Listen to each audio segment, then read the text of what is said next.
C'est avec Landry Salanon que nous allons ensemble sculpter ce qui fait l'actualité, mais vu par les canards, dans le parution de ce jour. Landry Salanon, bonjour. Bonjour Joël Etonji. Alors, au lendemain de ce lundi de Pentecôte, nos confrères ont repris du travail.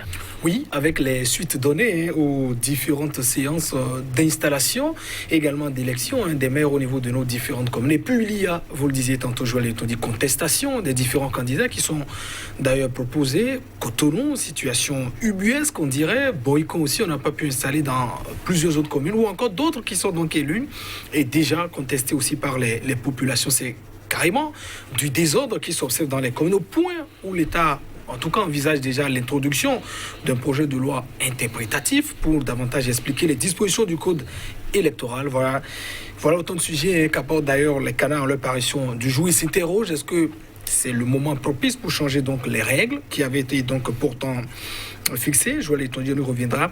Et puis aussi ces guéguerres qui s'observent dans ces grandes villes, Cotonou, et puis Boycon aussi, sans oublier aussi ce qui était donc arrivé à la ville de Parakou. Essentiellement politique, essentiellement dans nos communes ce matin, les parutions dans les différents écrits. On va donc y aller. On démarre, ça va être avec quel canard? Nous démarrons avec Point Média, qui nous parle de rumeurs de modification en urgence du code électoral vers le changement des règles au cours du jeu. C'est une interrogation à la une du journal. Et puis, le quotidien nous parle de Covid-19. Le virus étend ses bras désormais dans le département du Borgou. On n'oublie pas aussi cet article, faille dans l'exécution des cours en ligne à l'université d'Abomey-Calavi. L'UNSEB constate, alerte et propose des alternatives réalistes, croit savoir Point Média. Un autre quotidien dans sa parution, il s'agit de Matin Libre qui nous parle donc de Bénin, notamment des élections des maires sur fond de division. Boycon Cotonou, le monstre à 4 têtes, dit le journal.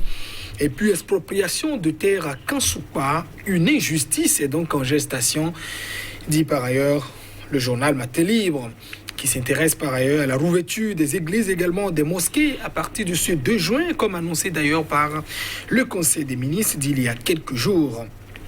Décès de George Floyd aux États-Unis.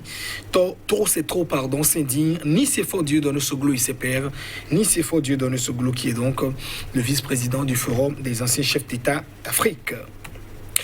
Dynamisme Info s'intéresse principalement à la ville de Cotonou, une ville que le quotidien semble ne pas nommer. Élection à journée du maire de Cotonou, les choses se compliquent pour l'autre annoncé au poste, dit le journal, quand l'intérimaire refuse de se faire arracher la tétine du biberon. Voilà donc les écrits du journal.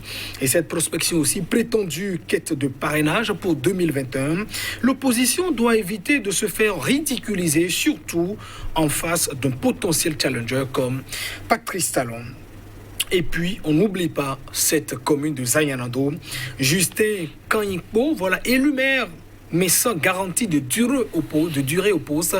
Le maire d'ailleurs qui est déjà contesté dans Zayanando. Hier d'ailleurs, il y a eu donc une marche des populations qui appelait simplement déjà à sa démission. Et puis mise en place, avortée de l'exécutif au niveau de la municipalité de Cotonou, quid du management des responsables de l'UPR, l'Union progressiste, et le parti majoritaire. Et on boucle avec la Dépêche qui s'intéresse à tout autre sujet à sa une, cette guéguerre entre vrais et faux opposants au régime de Patrice Talon. Yarou écope d'un carton rouge, dit le journal, de la part, évidemment, de Adjovi, M. Koura. Ce carton rouge qui a été donc décerné notamment, ces missives adressées par, sur les réseaux sociaux. On a pu assister à tout cela. Joël Etonji, voilà donc principalement ces informations qu'on tenait à partager avec nos téléspectateurs. Ah oui, de la matière, il y en a. On va donc y aller très rapidement. Pourquoi ne pas démarrer là où vous avez commencé cette grosse interrogation à la une de Point Média? Oui, rumeur de modification en urgence du code électoral vers le changement des règles au cours du jeu. Je crois qu'on n'est plus pratiquement à l'étape de rumeur. Voilà, la tendance est déjà là. L'annonce a été faite, en tout cas de sources bien introduites et d'ailleurs très informées. On envisage notamment introduit un projet de loi, en tout cas un texte de loi. Vous savez, on connaît le management et soit ça peut provenir toujours de là-bas, les députés cooptent, on parle de propositions. En tout cas, c'est pas l'essentiel. Il y a quand même un projet, une proposition de loi qui sera donc introduit au niveau du Parlement, de projet de loi interprétatif, dit-on, pour mieux expliquer les dispositions, en l'occurrence de l'article 189, qui parle un peu des conditions dans lesquelles, comment dit-on, les maires sont donc désignés. On rappelle que selon le code électoral actuellement en vigueur, il est précisé que le maire est proposé par la liste ayant donc obtenu le nombre, la majorité absolue des sièges au niveau de la commune. Alors on se pose une question. Quel est évidemment le problème qui se pose actuellement? Quelle est l'interprétation qu'on en fait et quelle est la solution qu'envisage donc le gouvernement? Est-ce que c'est la meilleure solution? Le problème, je vois, dit, c'est qu'il est à deux niveaux. D'ailleurs, au niveau des candidats qui sont proposés par les différents partis, les candidats sont contestés. Et disons, ce que nous observons se remarque au niveau des deux blocs qui soutiennent les actions du chef d'État, l'UPA et puis le BR. Donc, il y a contestation des différents candidats au niveau de ces deux partis. Le problème, à mon avis, est purement politique. Le problème n'est pas juridique. Pourquoi?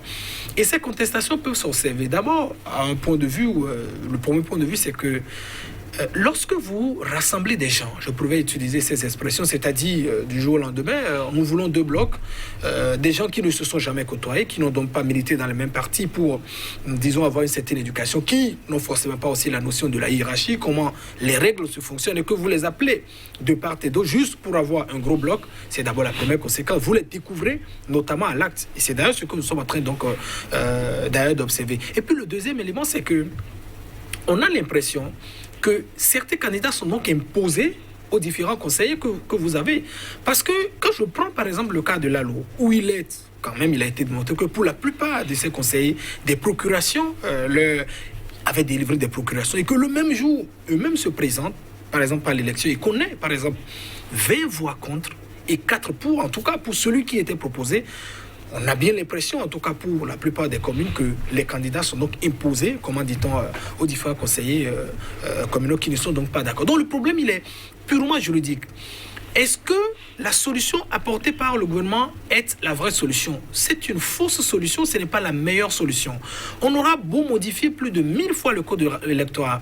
Il ne vous aura pas échappé, Joël, ils t'ont dit que le code qui nous avait permis d'avoir 3 élections, c'est-à-dire les élections législatives, comment dit-on, les élections en 2015, je voudrais dire, les élections également communales et les élections présidentielles en 2016, depuis l'arrivée, en tout cas à partir de la 7e législature du régime de la rupture, a été déjà touché 2 fois. Et on s'apprête à modifier le code pour la 3e fois, juste après 2 élections. Déjà en septembre 2019, on a eu promulgation d'un premier code qui a été touché pour préparer les législatives. En novembre dernier, 2019, on a réécrit carrément un autre code, comment dit-on, électoral. Et après, maintenant, les élections que nous avons, on s'apprête également à toucher. La loi a pour vocation de régir pour l'avenir. On ne prend pas une loi pour régler juste des solutions, des problèmes conjoncturels.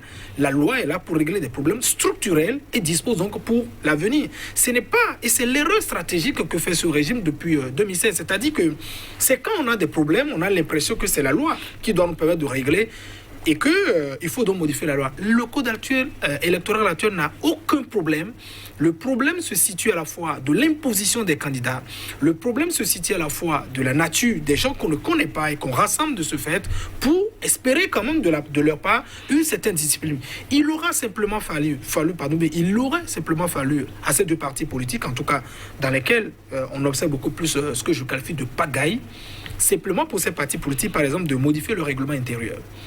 Ou au sein de ces partis politiques, il est dit carrément que s'il y a un candidat, comment dit-on, qui est désigné, le reste doit pouvoir avoir une certaine discipline. Donc ce n'est pas le code qui a un problème. Et cela recense, je terminerai sans doute à ce niveau, ou bien ramène encore le récurrent problème de la légitimité de ce Parlement, qui est tout le temps contesté, et même les actes qui sont issus donc de ce Parlement sont contestés. Vous voyez, les conditions dans lesquelles les lois sont votées systématiquement. Et quand les gens disent, notamment, et je prends l'exemple, comment dit-on, de cette constitution, de ce code électoral, voter dans la même nuit, contrôle de constitutionnalité, transmis pour promulguer, et puis promulguer également, appel le lendemain. Il y a quand même un gros problème qui se pose dans tout ce qu'il y a dedans. Les députés nous montrent à suffisance que suffisamment, ils ne lisent pas les lois. Ils votent seulement. Et souvenez-vous de Tiando, il y a quelques années, qui le disait, mais c'est vous qui avez voté la loi, mais comment vous pouvez venir à la Sénat et me demander, moi qui suis président de la commission électorale, de vous expliquer une loi que vous-même vous avez votée. Cela pose un problème de la légitimité de ces députés. Ils ne lisent pas les lois. Ils les votent, disons, dans les conditions de façon précipitée, alors même qu'il faut donc de la patience et pouvoir mettre les lois à l'épreuve avant de pouvoir les modifier. Combien d'élections avons nous déjà eu avec ce code électoral qui a été promulgué juste en novembre dernier, et on veut déjà également modifier, alors qu'on doit pouvoir s'asseoir, parce qu'il y a aussi un débat qui se pose autour de la question des 10%, par exemple. Est-ce que c'est normal, par exemple, de maintenir encore dans ce code électoral, par exemple, la question des 10%? Il y a autant de sujets qu'il faudrait donc s'asseoir, patienter et régler, et non donc se précipiter encore une fois encore, comment dit-on, en allant modifier juste les décisions pour penser, comment dit-on, régler le blocage que nous avons. Je rappelle une fois encore que le problème est purement joyeux, politique et non juridique. Mais malheureusement, vous le savez, on le dit depuis 4 ans, aucun régime n'a pratiquement fatigué les journalistes en matière d'analyse et de tout depuis ce que nous observons. Mais on le dit, en tout cas c'est notre rôle, mais jamais ils ne suivent. Ils commettront cette législature, je dirais, la même erreur. Et vous verrez quelques jours après, ces mêmes députés viendront dire, nous, comment dit-on, nous allons également retirer. C'est simplement dommage. Il faut arrêter, mettons-nous donc sur place et mieux scruter, j'allais dire nettoyer les tests. Un peu presque, dans la même logique, Matin Libre, avec cette manchette-là. Oui, Matin Libre, qui nous parle donc de ce monstre à quatre têtes. Voilà, Boycon, vous avez 4 candidats qui sautent. Voilà, Amangancé, Rufino d'Almeida. Vous avez également Madame Agbo-Saga et puis l'autre candidat qui sort. Et puis Cotonou aussi, 3 ou 4 candidats. Voilà, on n'est pas loin, disons, de cette situation. Merci Landry Salanon. Mesdames, Messieurs, merci. On se retrouvera demain.